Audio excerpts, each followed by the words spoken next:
अर्धापूर येथील मीनाक्षी देशमुख गर्ल्स हॉस्टेलच्या सचिव श्रीमती देशमुख मॅडम यांनी वंदे मातरम गीत हे ऐकून लहानपणीची आठवण आल्याचं आठवणींना उजाळा दिला आहे व शिक्षकांच्या मेहनतीमुळे आज या ठिकाणी खूप साऱ्या विद्यार्थ्यांची संख्या वाढली असून मी शिक्षकांचे मनस्वी आभार मानते व त्यांचं कौतुक करते, कारण त्यांच्या अथक परिश्रमामुळे आज मीनाक्षी हॉस्टेल या हॉस्टेलच्या विद्यार्थ्यांमध्ये उच्चांक गाठला आहे।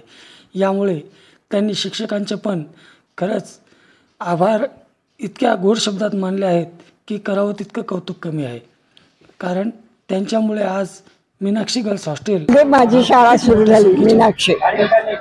त्यावेळेला 10 मुलं मुली नव्हते माझ्या शाळेमध्ये, 10 मुलं मुली नव्हते। शिक्षकांना घरी घरी जाऊन घेऊन जा म्हणायचे, घेऊन जा म्हणावं लागायचे, शाळेत चला शाळेत चला, नाही तर ते घरी थांबून आई वडील शेतात गेले म्हणून थांबलेले असायचे किंवा भाकरी करायला। त्यावेळेला सगळे शिक्षक घरोघरी फिरून अर्धापूर मधनं सगळे शिक्षक सगळे विद्यार्थी गोळा केले। आज मला अभिमान वाटतो एवढी मोठी माझी शाळा झाली आहे, म्हणजे एवढी बी लावलेलं होतं त्याचा एवढा मोठा वृक्ष होऊन सगळे मुलं मुली येऊन माझ्या इथे जातात आणि मला स्वर्गीय आनंदित आनंद मिळतो। म्हणजे मला वाटत होतं अर्धापूरला नांदेडला शाळा सुरू करता अर्धापूरला केली याचा मला आता अभिमान वाटतो।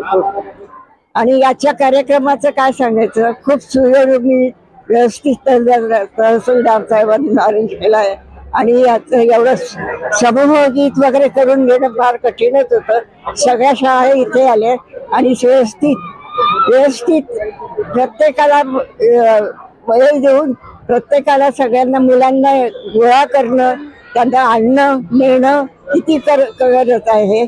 आणि सगळ्या शिक्षकांचे मला आभार, सगळ्या शाळेचे शिक्षकांचे मला आभार मानायचे, त्यांनी खूप सुयोजन। आणि तहसीलदार साहेबांचं काय म्हणावं, त्यांनी तर खूप सुयोजन। जुन्या आठवणी ताज्या झाल्या असं वाटतंय का?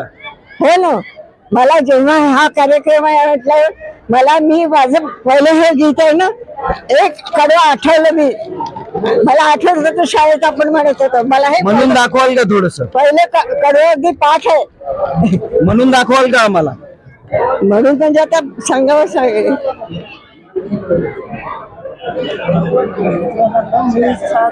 सुजलाम सुफलाम मलय शीतलम शस्य श्यामलम मातरम वंदे मातरम।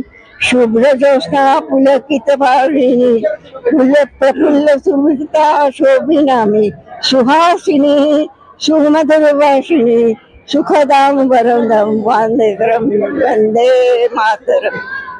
धन्यवाद।